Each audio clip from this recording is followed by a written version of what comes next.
en Sénégal. Et comment ça, Abdoulaye Baldé? Expliquez-nous. Pour le futur, comment?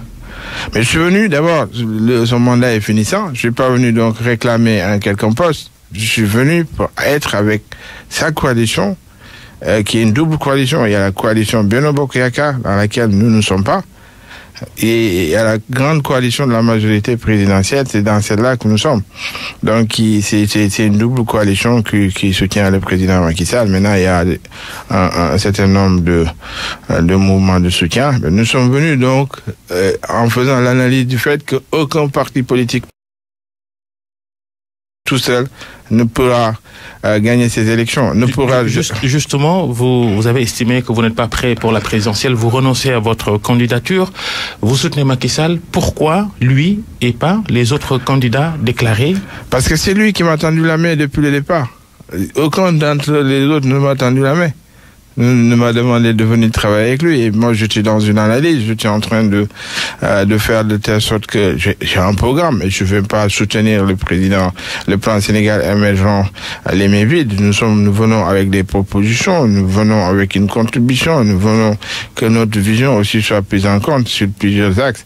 Sur l'industrialisation de notre pays. D'ailleurs, le président Macky Sall en a parlé hier.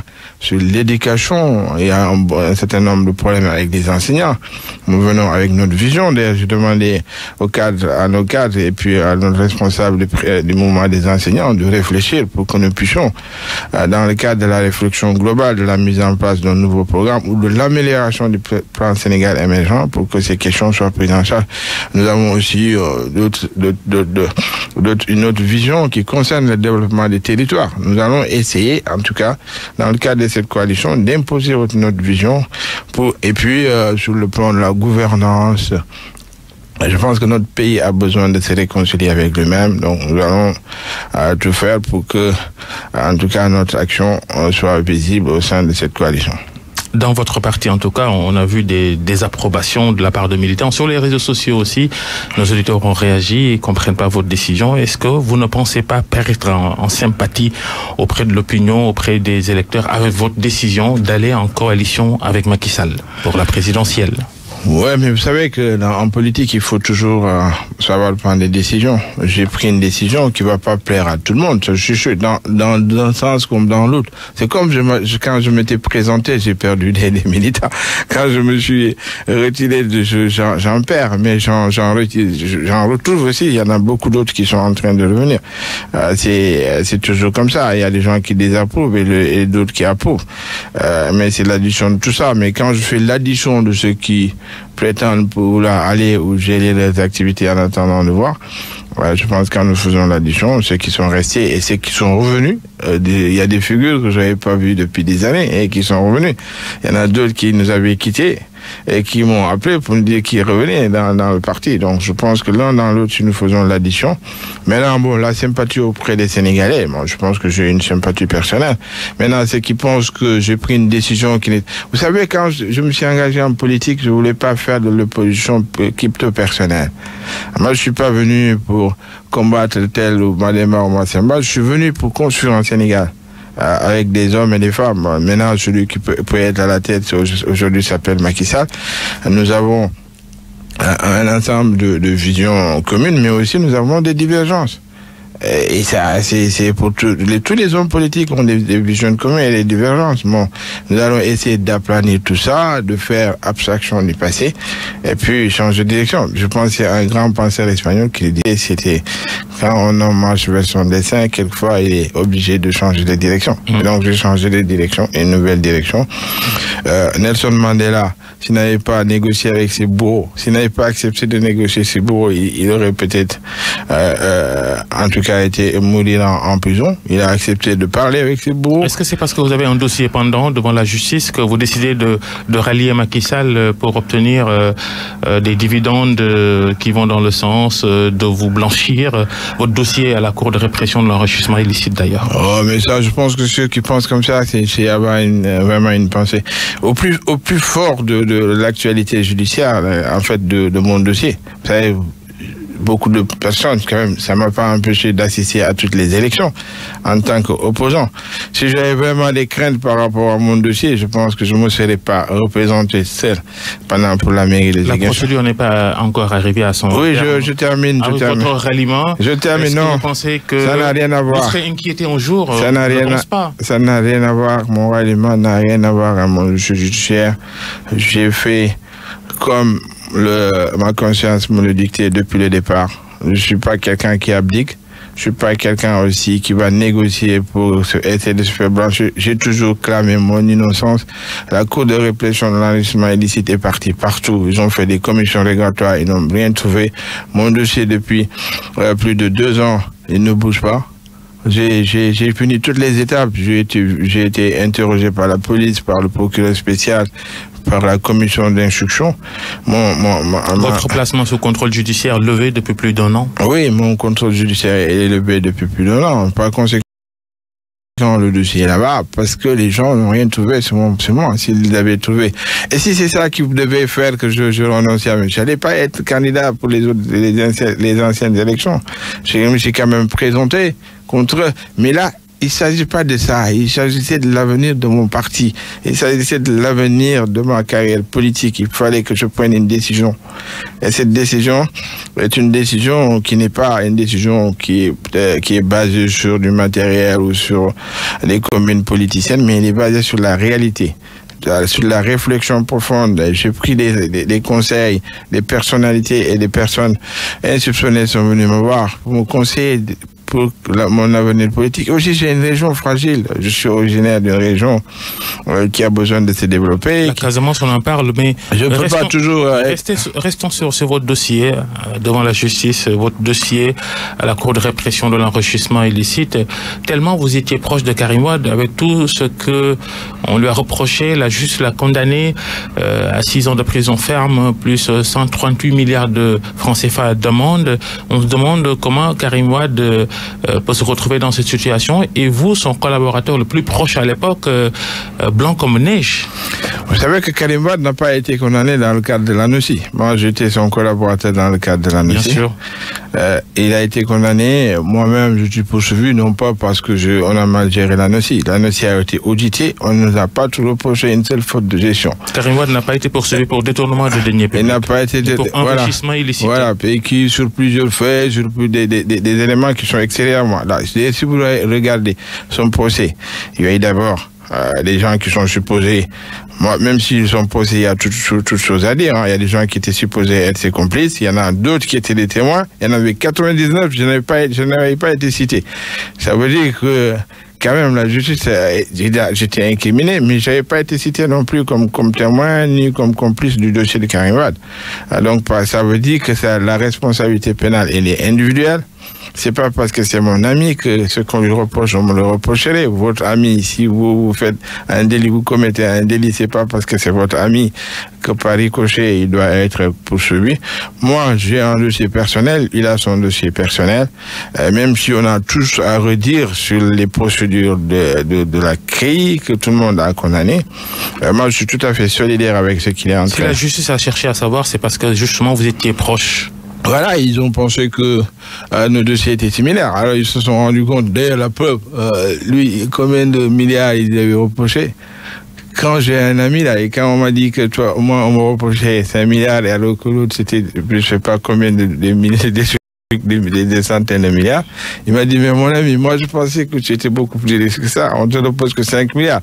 Alors que ces 5 milliards dont on a supposé me reprocher, ils sont allés faire des racolages, une société qui appartenait et qui appartient à un de mes cousins, ils ont voulu me l'attribuer. La pharmacie de ma femme, qui avait une activité tout à fait différente de moi depuis avant notre mariage, et ils ont compilé ces dettes au niveau des banques en disant que c'était aussi mon patrimoine. Ils ont évalué, j'ai une petite radio à Ziguinchor à 300 millions, de 350 millions de francs CFA. Donc, ils ont surévalué mes biens pour essayer d'avoir un chiffre. Aujourd'hui, quand l'expertise... Plus les entrées et les sorties de votre compte personnel. Oui, ensuite, justement, ils ont fait, au lieu ils sont allés pour dire que j'ai telle somme, alors que, en fait, ils ont fait la compilation, des entrées et sorties de mes comptes de 2000 à 2012 en disant que c'est ça qui est passé dans mes comptes.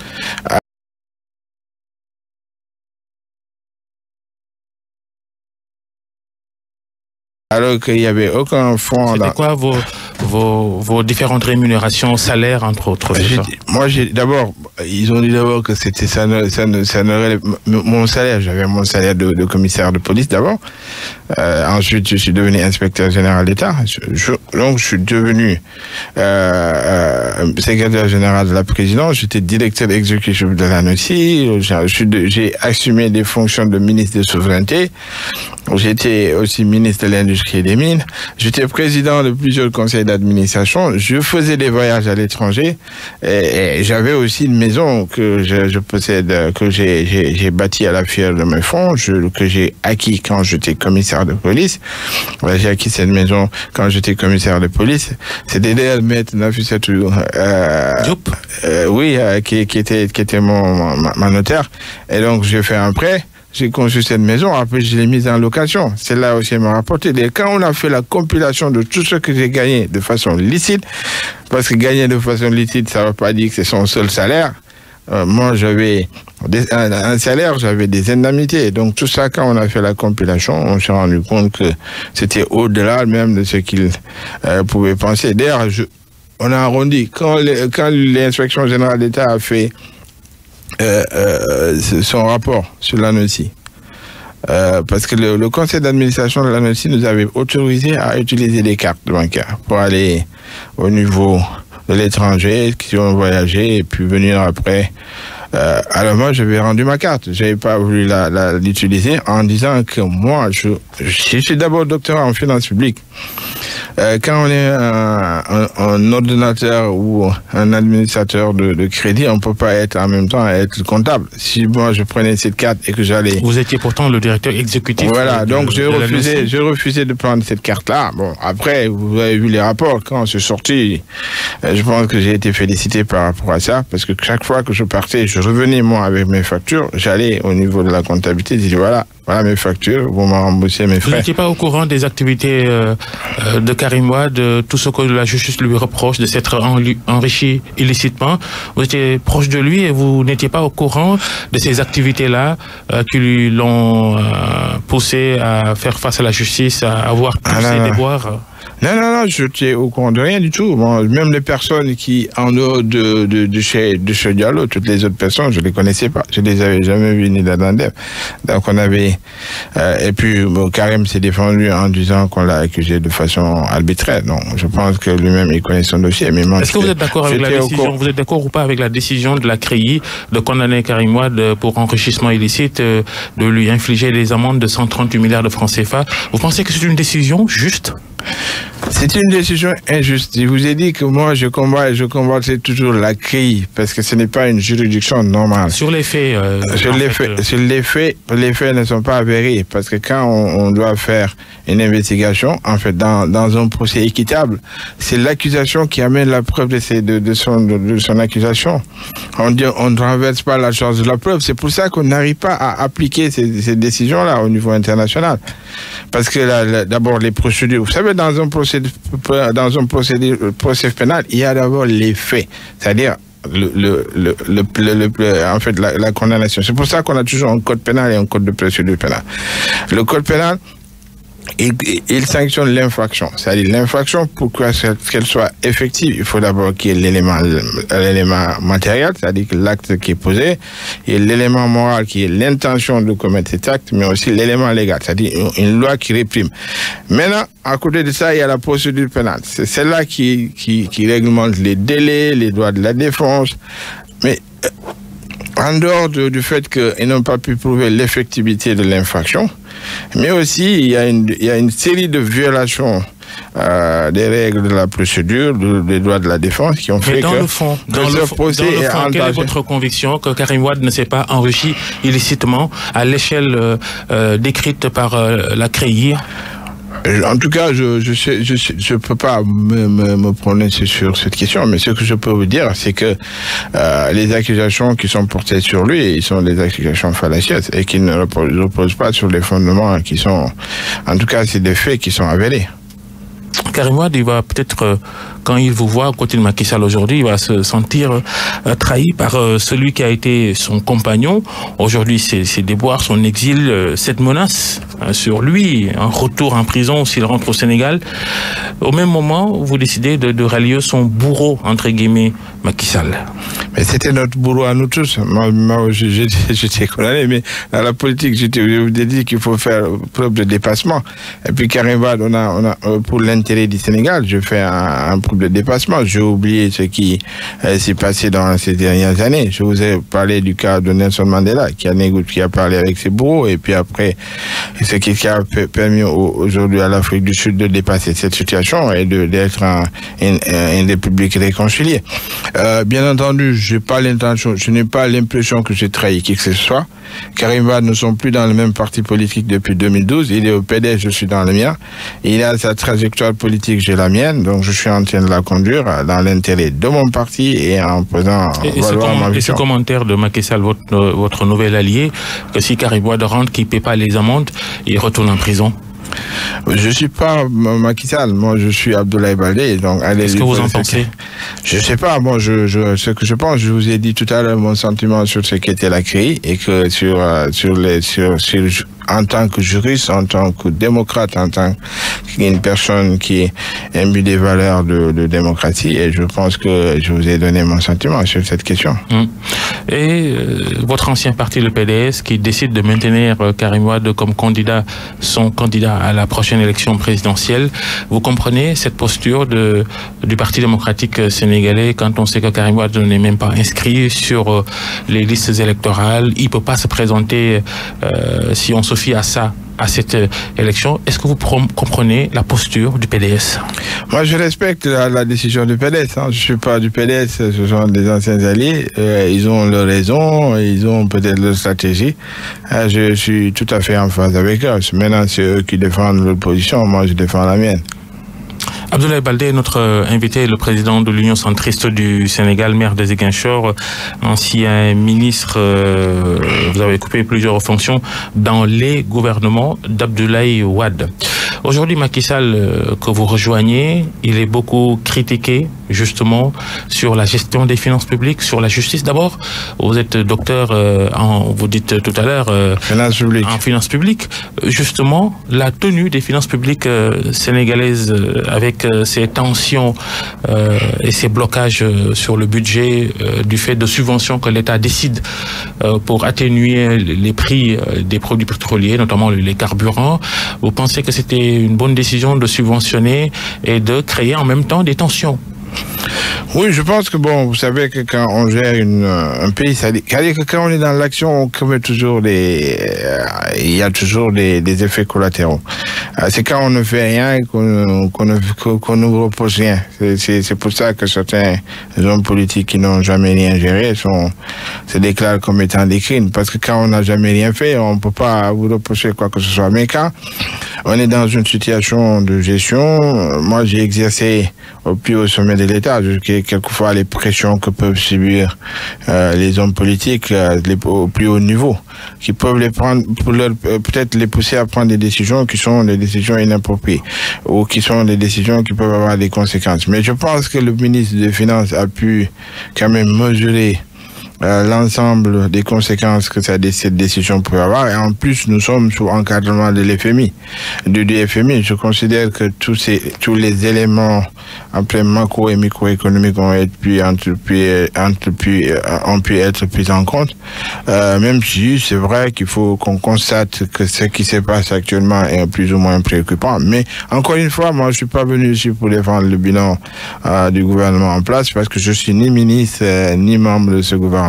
Je suis venu pour un combat bien déterminé, c'est-à-dire pour participer à la réélection du candidat Macky Sall, de manière à pouvoir, en tout cas à partir de 2019, entrer, peut-être faire partie de l'équipe dirigeante, ce qui nous permettrait, en tout cas... C'est quoi le deal avec Macky Sall, si vous le soutenez, qu'il rempile, qu'il vous donne qui vous place à de hautes fonctions dans la gestion des affaires publiques, c'est ça? Non, on peut pas parler. Il n'y a pas de deal. Je suis venu pour... non, mais quand vous allez rejoindre quelqu'un pour le soutenir, au moins vous vous entendez sur quelque chose. Mais nous entendons pour gérer le Sénégal. Moi, je suis pas quelqu'un qui va entrer dans les détails des deals ou je suis pas un dealer. Je suis dans des guillemets, deal entre guillemets. Voilà. Donc, je suis venu pour participer à la construction du Sénégal et apporter mon expertise, apporter mon expérience, parce que quand même, de tous ceux qui aujourd'hui sont sur le champ politique de façon active, je vois pas quelqu'un qui a plus d'expérience que moi dans la gestion des affaires de l'État, dans l'exercice des fonctions ministérielles, mais aussi je suis un élu local. Donc par conséquent, et puis sur le plan académique aussi, je pense que j'ai beaucoup de choses à prévaloir. Par conséquent, je considère que tous les autres aspects que les gens évoquent sont pour moi des aspects secondaires. Moi, je suis venu pour le futur. Je suis pas venu ici pour défendre un bilan. Je considère que je ne peux pas aller aux élections dans les conditions que je vous ai décrites tout à l'heure. Je vais essayer de différer. Je n'ai pas renoncé à mes ambitions présidentielles. Je veux être président du Sénégal. Je les diffère de 5 ans. Et puis, d'ici là, essayer de bâtir un parti fort, essayer de bâtir une coalition forte de manière à pouvoir appliquer carrément mon programme, parce que j'ai une vision pour le développement de notre pays. Bon, de façon parcellaire, je vais essayer, si Dieu nous donne la victoire avec le président Macky Sall, c'est ce que je souhaite, de distiller la plupart de mes idées pour qu'elles soient prises en compte en attendant de les appliquer en grande nature à partir de 2024. Est-ce que votre alliance avec Macky Sall n'est-elle pas aussi un tout petit peu familiale? Vous êtes parents par alliance avec le président de la République. Est-ce que vous avez reçu aussi des pressions de vos familles? Oui, ça peut pas manquer, mais vous savez, je pense pas que ce soit déterminant dans ma prise de décision. J'ai fait l'analyse. Il y a la famille, c'est vrai. Mais aussi, vous savez, j'ai reçu des conseils de plusieurs personnes, y compris de l'Internationale démocratique centriste à laquelle j'appartiens. Je viens de rentrer au Cap-Vert. Je viens de rentrer au Cap-Vert. De l'Internationale. Voilà, et où une haute position devait me mettre à tubier, mais malheureusement, ça a été reporté pour les questions sénégalo-sénégalaises. Mais ce qui est le plus important, c'est que j'ai reçu des conseils, j'ai pris des avis, j'ai fait une analyse de la situation. Nous sommes à 85 jours des élections aujourd'hui et que ce sera difficile. D'abord, nous ne sommes pas très bien organisés. On a juste l'opposition à laquelle j'appartenais jusqu'à hier. Le seul combat, c'est les cartes d'électeurs. Quand vous avez sur le terrain, il n'y a pas d'animation politique. Donc nous n'occupons pas le terrain de façon... Vous êtes aussi comptable de cette situation quand il n'y a pas d'animation politique dans l'opposition à laquelle vous appartenez. C'est pour ça que apparteniez jusqu'à hier. Tout à fait, je suis tout à fait comptable de ça. C'est pour ça que j'ai tiré les conséquences de tout ça, j'ai tiré les conclusions et je me suis dit, bon, il faut changer de cap. Les stratégies de l'opposition ne sont pas bonnes. Elles sont pas bonnes parce que allez, on est concentré sur un sujet processus électoral, processus carte d'électeur. C'est aussi important le processus électoral. Mais c'est important, mais c'est aussi important d'aller parler aux Sénégalais, d'aller implanter nos bases, d'aller consolider notre électorat au niveau des régions. Et ça, malheureusement, quand vous y allez, la plupart de ceux qui occupent les médias ici sont inconnus dans les villages. Vous allez là-bas, personne ne les connaît. Alors que le parti au pouvoir parcourt, la coalition au pouvoir parcourt ces villages-là pour essayer de sensibiliser les gens. Je pense que nous avons... Le parti au pouvoir a beaucoup plus de moyens, peut-être, et même... Qui sait les moyens de l'État utilisés pour justement faire cette campagne électorale avant l'heure. On a vu les tournées dites économiques de Macky Sall. On connaît tous qu'en filigrane que ce sont des campagnes électorales déguisées. Il ne faut pas se voiler la face. Ouais, mais ça, je pense que ça a toujours été le cas. On parle tous les siècles. Oui, mais on nous avait parlé de rupture, qu'il faut rompre avec ces pratiques-là. Absolument. Bon, mais maintenant que vous pouvez pas empêcher un chef d'État aussi en exercice d'aller rendre visite à ses citoyens, même si tout le monde sait que quelquefois ces visites sont maquillées et puis elles sont un problème politique. Mais quand ils sont venus chez moi, il y a eu à Ziguinchor, il y a eu quand même beaucoup de promesses, beaucoup de poses de première pierre.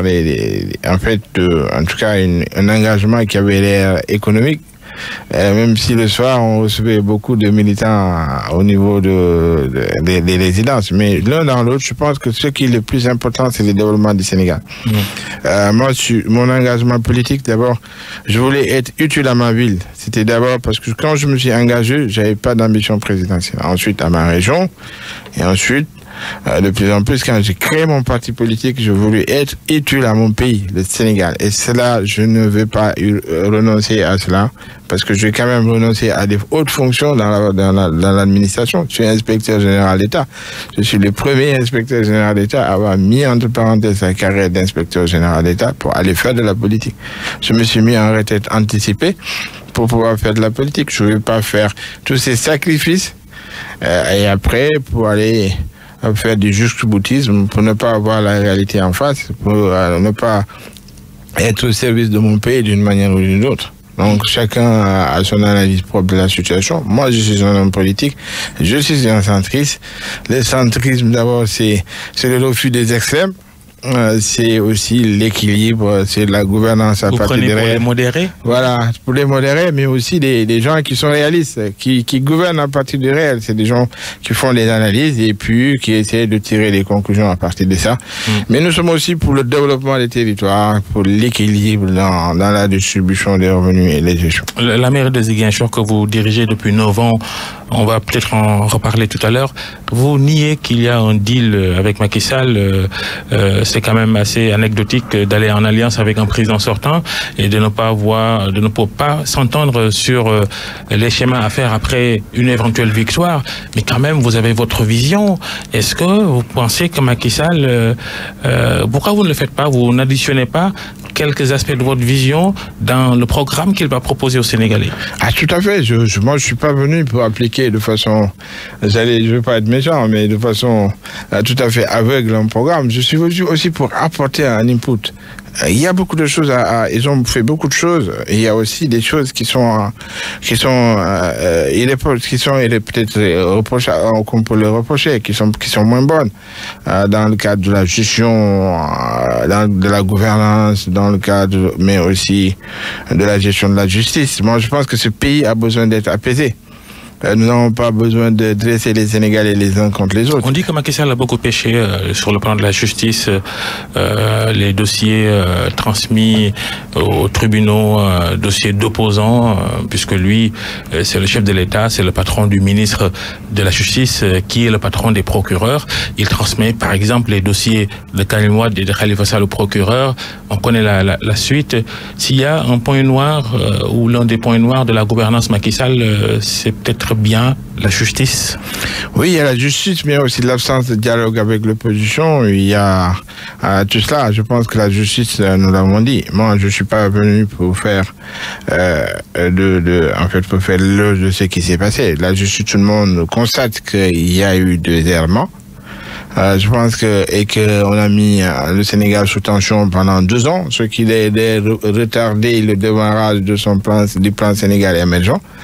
Si vous voyez, c'est à partir de l'apaisement, quand Karim Wade a été amnistié, que les choses ont commencé quand même à bouger. Donc, il faut pas nier qu'il y a eu des réalisations qui sont faites et qui sont en train d'être faites. Maintenant, après est venu le cas malheureux de Khalifa Sall. Moi, je considère qu'il faut qu'on réconcilie les Sénégalais avec eux-mêmes, avec la classe politique. C'est pas parce qu'on a géré qu'on est malhonnête. Il y a des hommes qui sont honnêtes et qui ont géré et qui ont servi loyalement le pays. Je pense que c'est là, on peut pas opposer les uns aux autres. C'est pour ça qu'il faut faire attention pour les prochaines élections. Injustice dans l'affaire Khalifa Sall, pour vous? Oui, j'ai dit, les choses ont été très mal gérées dans l'affaire Khalifa Sall. Il y a une précipitation dans les procédures. J'ai tenté de rappeler toujours. Moi, je suis juriste, je suis docteur en droit. Mais comment pouvez-vous vous rallier, être en alliance avec un homme, Macky Sall, qui a fait tout ça? Toutes ces choses que vous soulevez qui vous semblent injustes. Paradoxal, votre démarche, votre posture. Non, elle n'est pas paradoxale. Je vous ai dit que ma décision est une décision politique et qu'elle ne s'inscrit pas dans le passé, elle s'inscrit dans l'avenir. Je suis en train, peut-être à côté de Macky Sall, je pourrais en tout cas jouer de mon rôle pour que des choses comme ça ne puissent pas se reproduire. Des alliés comme Abdoulaye Bathily lui avaient conseillé de ne pas ouvrir ce dossier Khalifa Sall, il l'a fait quand même. Pensez-vous pouvoir le dissuader quand demain il prendra des décisions comme celle-là? En tout cas, je vais jouer ma partition pour que nous soyons dans un Sénégal apaisé et réconcilié avec lui-même, parce que c'est ça qui fera que nous construirons notre Sénégal. Si nous sommes toujours dans des conflits internes d'opposition et de pouvoir, nous ne pourrons pas développer ce pays, nous ne nous consacrerons pas à l'essentiel. Et c'est pour ça qu'il faut faire attention pour les prochaines élections. Il ne faudra pas encore qu'on retrouve dans le même cycle de cherche à sortir. C'est vrai que moi, je suis pour la transparence dans la gestion, la reddition des comptes, mais il doit se faire en respectant les principes fondamentaux du droit. C'est-à-dire que quand quelqu'un vous le soupçonnez d'avoir de détournement, il faut avoir des preuves irréfutables. Et même si vous avez ces preuves, si vous allez au procès, il faut respecter les droits de la défense, qui sont des droits sacrés et fondamentaux. En droit, le fond et la forme sont d'égale qualité. Sont d'égale qualité. C'est pour ça qu'on a un code pénal, c'est-à-dire qui réprime les infractions, et un code de procédure pénale. C'est pour ça qu'on dit au commissaire de police, vous ne pouvez pas garder à vue quelqu'un pendant tant de jours, que vous ne pouvez pas aller chez quelqu'un à partir de 21h, que vous ne pouvez pas faire ceci. Dans le magistrat instructeur, vous avez tel nombre de délais. C'est dans cela qu'on sera, dans ce code de procédure pénale, que tous ces éléments sont consignés et qui doivent être respectés au même titre que les éléments qui sont constitutibles de l'infraction. Malheureusement, les violations viennent souvent de là, parce qu'on s'est précipité, parce qu'on a violé les délais, c'est parce qu'on a voulu introduire la politique dans le droit, et tout ça, après, ça pète à confusion. Sur la sécurité, justement, ancien commissaire de police, vous étiez au début de votre carrière dans l'administration publique. La sécurité, ça apparaît très peu dans les programmes des hommes politiques à la veille d'élections. Aujourd'hui, pour vous, il y a un problème de sécurité dans le pays, ces agressions et autres problèmes que les médias relatent tous les jours. La place de la sécurité dans les programmes politiques, faut-il pas faire encore des efforts? Oui, mais je pense que je suis venu aussi aux côtés de la coalition Benno Bokk Yakaar, du président Macky Sall, pour apporter un peu cette vision sécuritaire. Même si je ne sous-estime pas ceux qui sont à ses côtés et qui ont qui sont de grands experts. La sécurité, c'est deux variantes. Il y a d'abord la sécurité intérieure et la sécurité extérieure, qui est aujourd'hui très menacée, parce que nous sommes frontaliers des pays qui sont actuellement la cible de beaucoup de groupes terroristes. Il n'y a pas longtemps, le prédicateur Peul est terroriste reconnu, qui appartient au groupe de soutien à l'islam et aux musulmans, qui s'appelle Amadou Toufa, et a lancé un appel aux Peuls de la sous-région pour un djihad, parce que les Peuls étaient en train d'être expérimentés au Mali. Je pense que dans les programmes des différents présidents à la campagne électorale, à la présidentielle, il faudrait que l'aspect sécuritaire apparaisse d'abord. Réorganiser la sécurité intérieure. Qu'est-ce qu'il faut faire, justement? Parce que nous avons des nouveaux types de criminalité, des nouvelles formes de criminalité qu'il faut d'abord cerner. Il faut former nos forces de défense et de sécurité à faire face à ces nouvelles menaces. Il faut les équiper, c'est important. Il faut aussi faire de telle sorte que redéfinir la carte sécuritaire du pays, parce qu'il y a de plus en plus de concentration de personnes dans des zones où la sécurité, en tout cas les forces de sécurité sont absentes. Et il faut aussi faire... Justement, pour un bon maillage du territoire en termes de sécurité, on a agité à un moment la fusion de la police et la gendarmerie pour davantage d'efficacité. Vous pensez que c'est un schéma pertinent? Ah non, ça, je pense que c'est d'abord, vous savez, moi j'ai appartenu au corps de la police, j'appartiens au corps de la police, je suis un commissaire de police, je sais l'animosité qu'il y a entre les deux. Et ce ne sont pas les mêmes missions, les gendarmes, ce sont les militaires. Ils ont été formés au même titre que les militaires. C'est une police plus ou moins paramilitaire qui n'a rien avec la police nationale. Je pense que la gendarmerie a une mission spécifique, la police là aussi. Ce qu'on a voulu, c'est peut-être confier, en fait, les mettre dans un même ministère, au ministère de l'Intérieur, comme cela s'est fait en France aujourd'hui. Mais je pense que le format actuel que nous avons, moi je pense qu'il est bon. Il faut juste faire une synergie. Et pourtant, la police et la gendarmerie, parfois, de façon ponctuelle, effectuent des opérations combinées, communes, ensemble. C'est tout à fait. C'est pour ça qu'ils peut-être mettent en place une sorte de conseil de supérieur de sécurité qui pourrait. Je sais qu'il y a le Conseil national de sécurité qui réunit autour du président de la République toutes les semaines la police, la gendarmerie et l'armée. Mais il est important aussi au niveau opérationnel qu'il y ait plus en tout cas, plus de collaboration entre le ministère de l'Intérieur et le ministère des Forces armées de manière à tenir. Parce que, comme je le disais, hein, les gendarmes, en dehors des enseignants, ce sont les fonctionnaires les plus disséminés au niveau du pays. Ils sont dans tous les coins. Ce qui n'est pas le cas de la police. La police est dans les centres urbains. Et donc, ils ont plus de renseignements, les gendarmes, parce qu'ils sont au contact des populations les plus reculées du pays. Ces renseignements, souvent, sont utiles pour... même si, bon, je pense que les autorités actuelles, nous avions amorcé une sorte de réforme et je vois que maintenant il y a une sorte de coordination des renseignements au niveau de la présidence de la République qui prend en compte tous ces aspects dans son aspect sécurité intérieure et sécurité extérieure. Mais je considère qu'il y a encore des choses à améliorer. Il y a beaucoup d'autres, en tout cas, actions qu'il faut prendre pour essayer d'être beaucoup plus efficient, même s'il faut féliciter nos forces de défense et de sécurité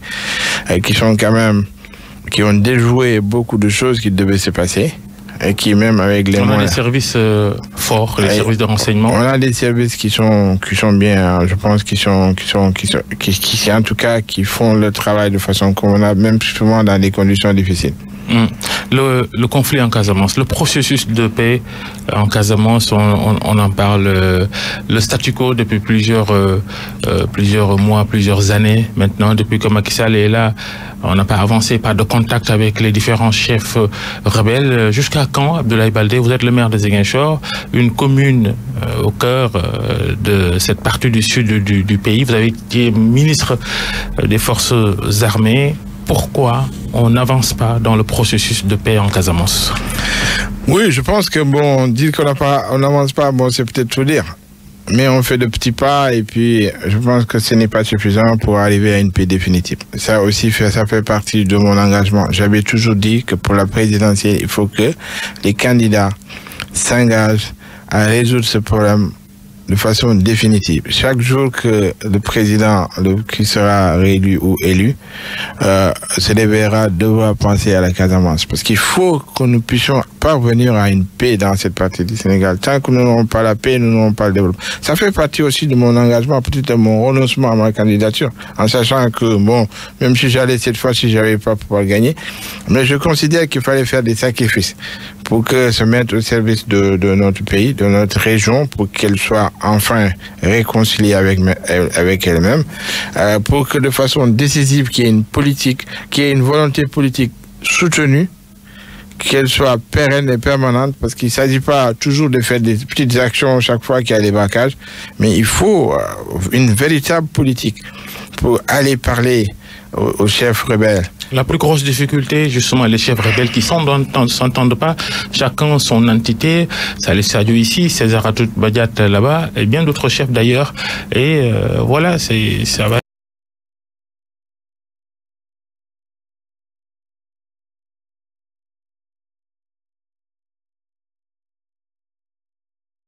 être hyper compliqué de... Je pense qu'il y a deux schémas. Soit on essaie de les réunir, ils ont toujours réclamé des assises intérieures MDC, ou alors on fait de façon simultanée des négociations avec tout le monde. Mais si on négocie avec une France et qu'on laisse l'autre de l'autre côté, elle a tendance à venir saboter le processus en cours, en pensant qu'on est peut-être minimisé et qu'on n'est pas associé à ce qui est en train de se faire. Le travail des médiateurs est-il efficace? Robert Sagna, qui dirige le GRPC, le groupe de réflexion pour la paix en Casamance, et d'autres médiateurs, est-ce que leur travail aujourd'hui, quand on l'évalue, on se rend compte qu'il est efficace ou pas? Oui, je pense que il y a d'abord il y a le comité ad hoc qui est dirigé depuis la présidence de la République, qui fait un travail en sourdine. Il y a le GRPC de Robert Sagna, et puis il y a aussi Santé Julio qui intervient un peu en parlant avec une partie du MFDC, et que l'autre s'est senti plus ou moins. Ouais. Mais il faut dire que depuis les derniers bombardements, qui sont consécutifs aux actions qui se sont menées au niveau de la forêt de Bofa-Bayotte, il faut dire que le dialogue a été rompu entre les franges, une bonne frange et que ces médiateurs supposés n'arrivent pas à entrer en contact avec ces personnes. En tout cas, les tenants du camp qui se trouve au sud de Ziguinchor. Je considère que cela est peut-être une faiblesse dans ce qui est en train d'être fait. Il faut faire de telle sorte de renouer le dialogue avec tout le monde, de négocier avec tout le monde de façon simultanée si on n'arrive pas à les unir.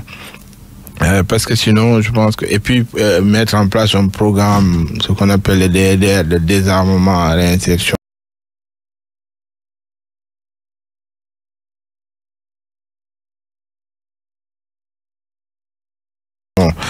Et désarmement